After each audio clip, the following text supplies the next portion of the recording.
அரசினர் மேல்நிலைப் பள்ளியில் படிக்கிறேன். திருக்குறள். கற்றதனால் ஆய பயன் என்பவர் வாளறிவன் நற்றால் சொல்லார் எனின். கதை. பல்லவி ஒரு படித்த அறிவாளி மற்றும் ஒரு பட்டதாரி. அவ ஒரு நாள் சொந்த ஊருக்கு செல்வதற்காக பேருந்துல ஏறி போறா. இரவு நேரத்துல பேருந்து பழுதுமாகி நின்றுருக்கு.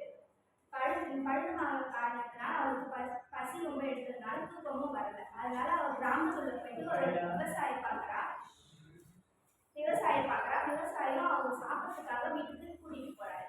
கூட்டிட்டு போனதுனால சாப்பாடு போட்டதுக்கு பல்லவி சாப்பிட ஆரம்பிக்கிறா. விவசாயி உடனே பார்த்து, அம்மா நாங்கள் சாப்பிட்றதுக்கு முன்னாடி இறைவனை வணங்கிட்டு சாப்பிட்ற ஒரு வழக்கம் இருக்கு, அதை நீயும் பண்ணலாமே அப்படின்னு சொல்றாரு. ஆனா அதை பல்லவி மறந்துடும்.